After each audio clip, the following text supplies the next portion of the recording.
인도의 캘커타의 천사라고 불리우는 테레사 수녀가 한 노인의 집을 방문했을 때의 일입니다. 그 집은 집이라기보다는 움막이라고 할 정도로 형편이 없었습니다. 방문을 열어 젖히자 역겨운 냄새가 코를 찔렀고 언제 세탁했는지 모를 옷가지와 이불자리가 가득했고 그 헛간도과 같은 그곳에서 노인 한 분이 죽어가고 있었습니다. 테레사 수녀는 그런 노인의 방을 치우기 시작했습니다. 먼지를 털고 바닥을 쓸고 옷가지와 이불 자리를 빨아 널고 그러다가 구석에서 조그만 등을 하나 발견하게 됐어요. 먼지 뒤덮인 낡은 등을 보면서 노인에게 묻습니다. 이 등은 무엇입니까? 그랬더니 노인이 손님이 오면 켜는 등입니다. 테레사 수녀는 등의 먼지를 털어내면서 노인에게 물었습니다. 별로 켤 일이 없었나 봅니다. 그러자 노인은 몇 년 동안 키지 않았어. 누가 다 죽어가는 노인을 만나러 오겠어. 노인의 가족들도 노인을 찾지 않는 그 쓸쓸히 살아왔었던 그 노인을 보면서 어쩌면 이 노인에게는 먹을 것이 필요한 것이 아니라 사람이 더 그리운 듯 보였습니다. 그래서 테레사 수녀는 이렇게 얘기합니다. 제가 자주 오겠습니다. 저를 위해 등불을 켜주시겠습니까? 그러자 노인은 미소를 머물고 물론 켜고 말고요. 오기만 한다면. 그 이후 테레사 수녀는 그 할아버지의 집을 여러 해 방문하게 되었고 가서 봉사를 하게 됐습니다. 자기가 가지 못하면 다른 수녀를 통해서 봉사를 하게 했습니다. 그랬더니 이 노인의 방에는 날마다 등불이 켜져 있었습니다. 노인은 더 이상 쓸쓸하지 않았습니다. 그로부터 2년 후 노인은 편안히 숨을 거두었습니다. 노인이 죽어가면서 마침 곁에 있던 수녀에게 이런 말을 전합니다. 테레사 수녀는 내 인생에 등불을 켜준 사람입니다. 우리는 예수님의 탄생인 크리스마스를 기다리는 대강절 절기 속에 있습니다. 크리스마스는 온 세상에 빛으로 오신 예수님을 축하하기 위한 날이죠. 복음서에 누가는 예수님이 탄생하심을 이렇게 고백합니다. 누가복음 2장 32절 이방을 비추는 빛이요 라고 예수님의 탄생을 이야기합니다. 2000년 전 팔레스타인 지방 나사렛이라는 동네 한 마구간에 커다란 빛이 비추었습니다. 그 빛을 보고 한밤중에 양을 치던 목자들이 헐레벌떡 단숨에 달려와서 예수님께 경배합니다. 먼 나라의 이방 땅의 동방의 박사들이 그 역사적인 사건 앞에서 예수님 앞에 찾아옵니다. 그리고 그들이 경배하고 예물을 드립니다. 그래서 크리스마스가 되면 온 세상이 빛인 거예요. 저희 집도 지금 있는 집으로 이사 가면서 성탄 점화를 하기 시작했습니다. 이유는 그 동네 사람들에게 예수님의 탄생을 알려야겠다라는 생각을 했어요. 저희 옆집은 인도 사람이에요.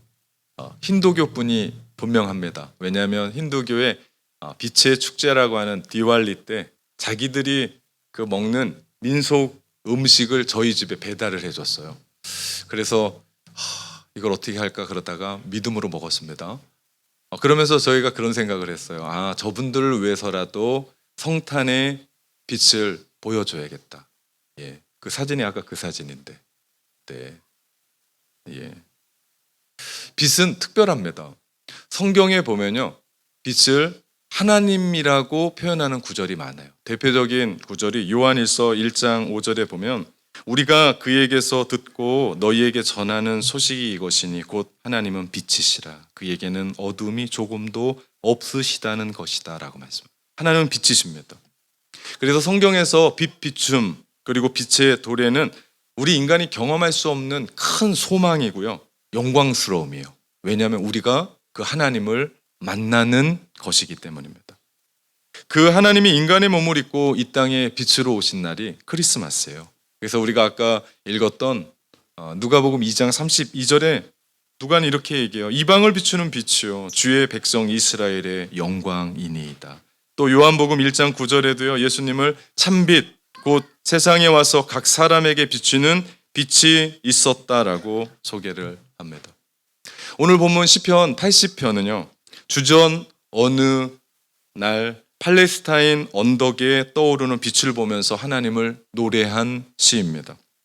북이스라엘이 북쪽에 있는 나라들에게 의해서 침공을 받고 또 침략과 위협을 당하면서 정치적으로, 경제적으로, 신앙적으로 절망일 때를 만났습니다. 1절과 2절 말씀에 보면 지역이 나와요. 에브라임, 요셉, 베냐민, 므낫셋. 이 지역들은 모두가 다 중부 팔레스타인 지역이에요. 다시 말하면 예루살렘을 중심으로 했던 남유다 땅이에요. 이 노래는, 이 기도는 남유다의 사람들이 북이스라엘 사람들이 고통받는 것을 보고 하나님 앞에 부르짖는 기도였다는 거죠. 3절에 이렇게 얘기합니다. 하나님이여 우리를 돌이키시고 주의 얼굴빛을 비추사 우리가 구원을 얻게 하소서라고 고백합니다.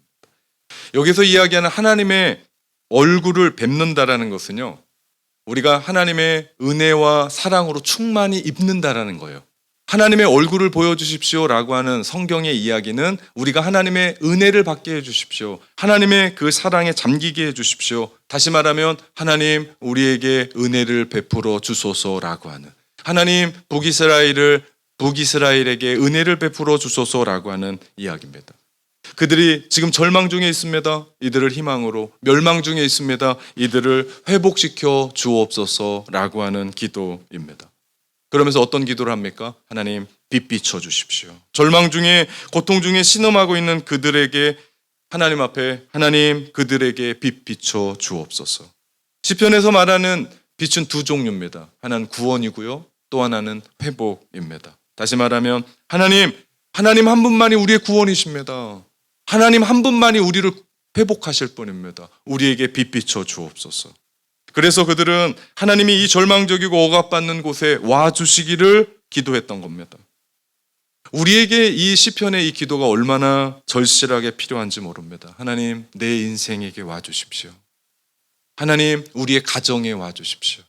하나님 우리 교회에 와주십시오. 하나님 이 시대에 와주십시오. 하나님 이 나라에 와주십시오. 우리에게 빛 비춰 주십시오.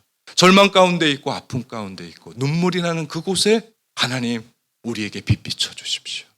이것이 우리에게 얼마나 시급하고 절박한 기도인지 모릅니다. 그 주님이 우리 인생 가운데 오셨을 때 우리의 인생은, 우리의 가정은, 이 나라와 이 시대는 희망이죠. 크리스마스는 다른 날이 아니라 회복자요 구원자로 오신 주님을 만나는 거예요.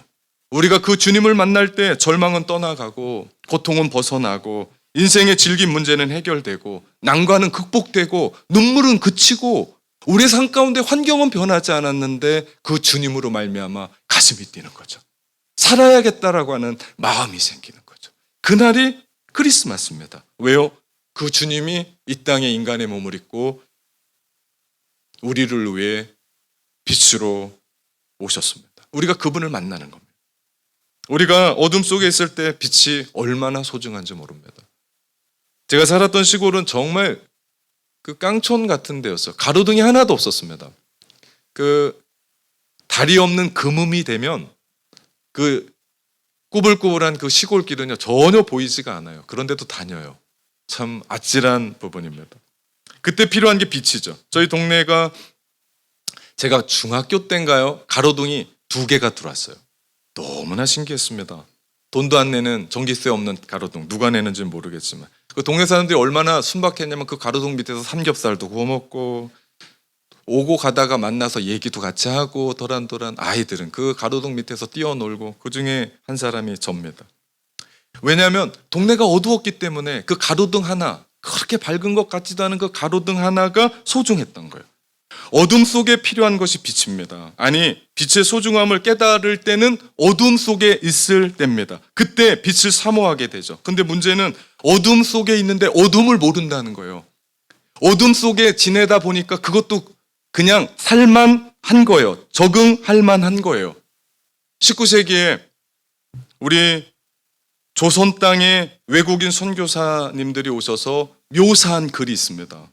전염병과 기근이 창궐한 미지의 땅이라고 조선 땅을 이야기합니다. 그만큼 열악했고 그만큼 어두웠던 땅이었습니다. 외국에서 볼 땐 어둡고 추웠던 땅이었어요. 그래서 그 땅에 복음이 필요하다, 그 땅에 하나님의 사람들이 필요하다, 그래서 선교사님들이 들어오기를 시작을 했습니다. 오늘 이스라엘과 이스라엘의 정치적인 그리고 사회적인 상황과는 달랐지만 그 민족에게도 구원과 회복이 필요한 것은 같은 입장이었습니다. 그런데 당시 우리 민족은 그것이 불편한 줄 몰랐어요. 그것이 어둠인 줄 몰랐어요. 그것이 아픔인 줄 몰랐어요. 그것이 차가운 줄 몰랐어요. 그것을 알 수 있는 대표적인 하나의 통계가 인간의 수명입니다. 찾아보니까 2022년 한국 땅에, 대한민국 땅에 그 평균 수명이 83.5세예요. 정말 높아졌습니다. 19세기에 남자의 수명이 32살이었습니다. 그런데도 아무것도 모르고 그냥 살아갑니다. 구원받아야 되는데 구원받는 것이 무엇인지 알지 못하고 살아갑니다. 조선말 선교사님과 몇 명의 그리스도인들이 조선 땅을 보면서 오늘 시편의 저자처럼 기도했을 겁니다. 하나님 앞에 탄원의 기도를 올렸을 겁니다. 그 말씀이 7절입니다. 만군의 여호와여 우리를 회복하여 주시고 주의 얼굴에 광채를 비추사 우리가 구원을 얻게 하소서. 이 기도의 응답을 하나님께서 그리스도를 통해서 하나님의 얼굴에 빛을 비추셔서 조국 땅이 구원의 문이 열렸고 오늘날과 같이 수많은 사람들이 하나님을 예배하는 땅이 됐고 그 땅이 어떻게 이렇게 발전할 수 있었는지 세계 경제 10위 안에 들어가는 나라가 됐습니다. 조선의 소수의 백성들이 예수 그리스도의 빛비추심을 깨닫고 내가 누구인지를 깨달았습니다. 정체성을 깨달았어요. 비록 조선에 태어났지만 나는 이 땅의 사람이 아니고 나는 하나님의 백성이라는 것을 알게 된 거예요.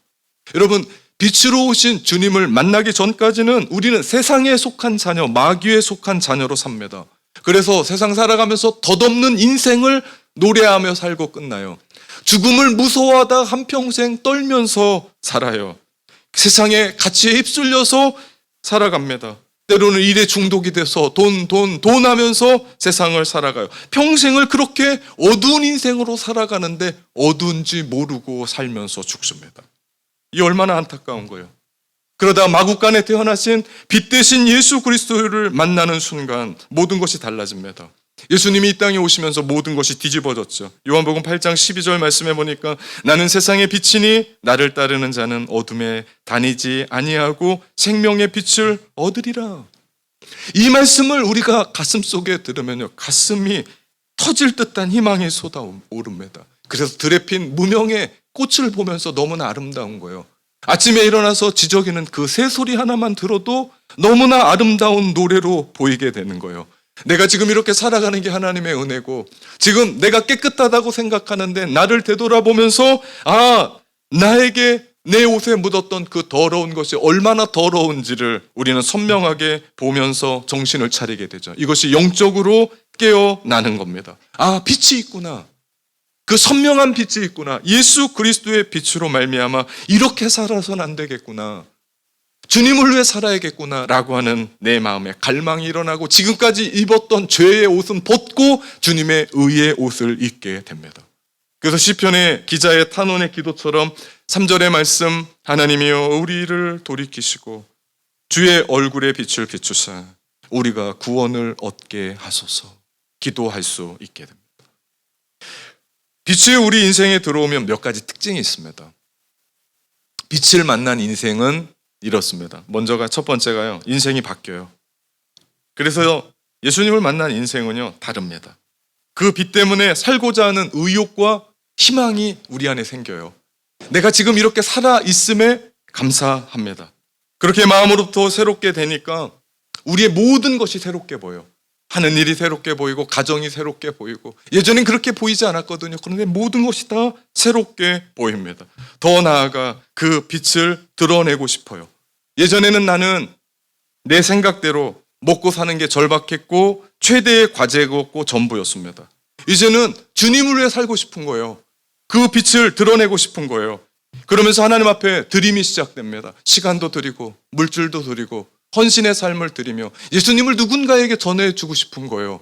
예전에는 내가 나만 잘 믿으면 됐지 뭘 저렇게 유난스럽게 믿나 그랬는데 내 마음 가운데 있는 그 빛을 그냥 두고 살 수가 없는 거예요. 그래서 만나는 사람에게 복음을 전합니다. 그러면서 내가 행복을 느껴요. 이것이 빛이 있는 인생이에요. 더 구체적으로 말하면 내 안에 주님을 모시고 살아가는 사람의 특징입니다.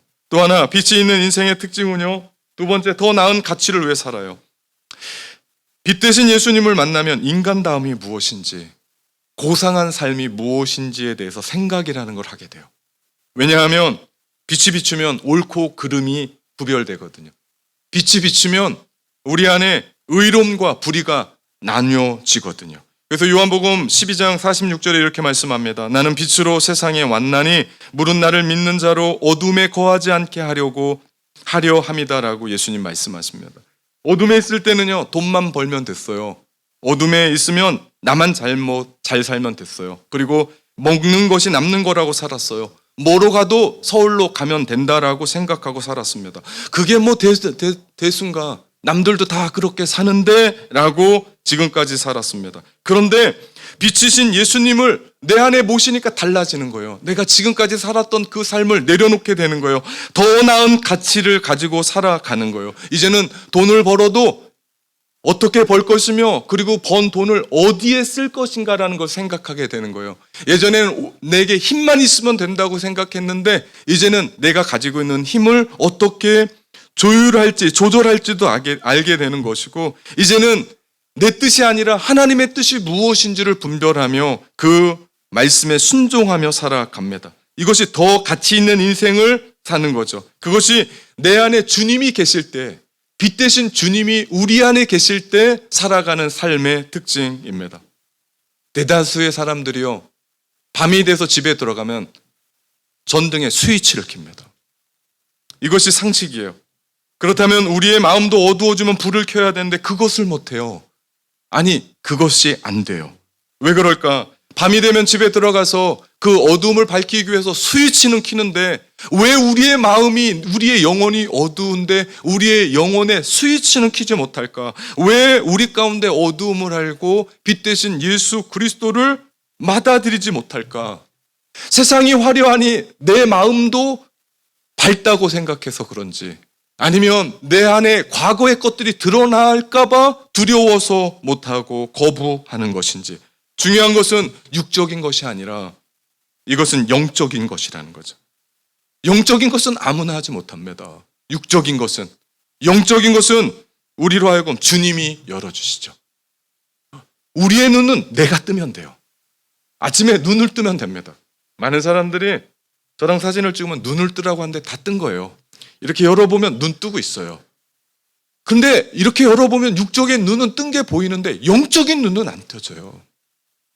영적인 눈은 우리 주님이 뜨게 하셔야 돼요. 방법이 없어요. 주님이 우리 가운데 빛으로 돌아오셔서 우리의 삶을 바꿀 때 우리는 내가 누군지 이 땅 가운데 왜 나를 부르셨는지에 대한 그 목적을 가지고 살아갑니다. 그래야만 이 땅에 오신 예수님을 인해 이 크리스마스가 진정한 축제가 돼요. 그래야만이 이 크리스마스가 나에게 최고의 날이 돼요. 그러지 않고는 그 크리스마스가 세상 사람들과 동일한 것이 됩니다. 대강절, 이 대강절은 예수님이 이 땅에 처음 오셨을 때 그 크리스마스의 빛을 기억하고 우리가 이 땅을 살아가면서 다시 오실 대망의 재림의 주님을 기다리며 살아가는 절기입니다. 하나님의 백성들이 모여서 잠깐 있다 없어질 빛이 아니라 영원한 빛입니다. 꺼지지 않는 빛입니다. 그 어떤 빛과 비교할 수 없는 그 빛을 기대하고 소망하는 날이 대강절이에요. 우리는 지금 그 안을 살아가는 겁니다. 예수님의 오심으로 이 땅 어두웠던 곳에 생명력이 넘치게 되고 죽어갔던 곳이 살아나게 되고 희망이 없었고 외로움과 절망과 신음했었던 그 땅이 기회가 있게 되고 새로운 소망을 얻게 됩니다. 빛이 나타나심으로 예전에 어두워서 보이지 않았던 것이 보이게 되고 나와 함께 계신지 몰랐던 것이 그 빛이 오심으로 말미암아 우리는 알게 됩니다. 깨닫게 됩니다. 여러분, 빛이 희망입니다. 더 정확히 말하면 빛 대신 주님이 희망입니다. 그분으로 인하여 내가 누구인지를 알아야 돼요. 그분으로 인하여 내가 어떻게 살아가는지를 보아야 됩니다. 그분으로 인하여 내가 얼마나 어두운지를 봐야 돼요. 그래야 돌이킵니다. 그래야 우리가 주님 앞에 갈 수 있어요. 그래야 이 신앙생활이 행복하고 이 신앙생활의 진정한 맛을 느낄 수 있습니다.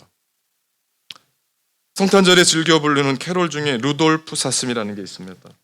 루돌프는 외로운 사슴이었어요. 못생겼어요. 독특했습니다.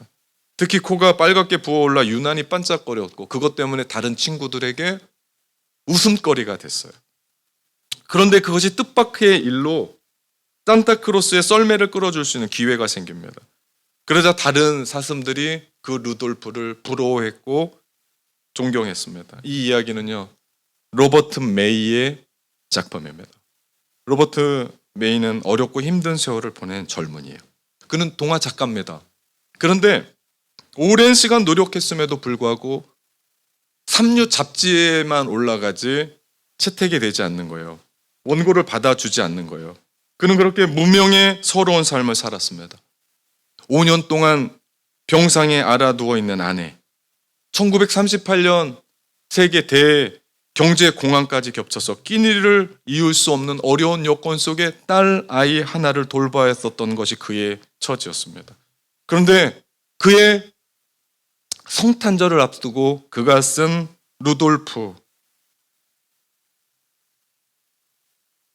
루돌프 사슴이라고 하는 이 동화가 그 당시에 최고의 잡지인 워드지에 실리게 됩니다. 그러면서 책으로 나오게 됐어요. 그는 이 이야기를 잡지사에 제출하기 전에 병상에 있는 아내에게 읽어주었습니다. 다 읽고 나자 그의 아내가 그런 얘기합니다. 당신의 이야기를 썼군요 하면서 기뻐했어요. 그런데 그 아내는 그 책이 나오기 전에 숨을 거둡니다. 이 반전의 이야기는 이 땅을 살아가는 우리 모든의 얘기예요. 먹고 살만하다 싶으니까 몸이 아파요. 이제 자식들 시집 보내고 뭔가 할 수 있겠다 싶었는데 시간이 얼마 없어요. 고통이 있고 아픔이 있는 것이 우리네의 삶입니다. 특별히 이민자로 뉴질랜드에 살아가는 우리네의 삶의 단편이죠. 그러나 크리스마스는 이런 삶을 살아가는 우리에게 용기를 줍니다. 살아갈 힘을 줘요. 빛으로 오신 예수님으로 인해 그 모든 어려움과 여건과 갈등의 문제를 당당하게 맞서게 합니다. 우리가 뭔가 있어서가 아니에요. 그것은 빛 대신 주님 때문에. 빛 때문에.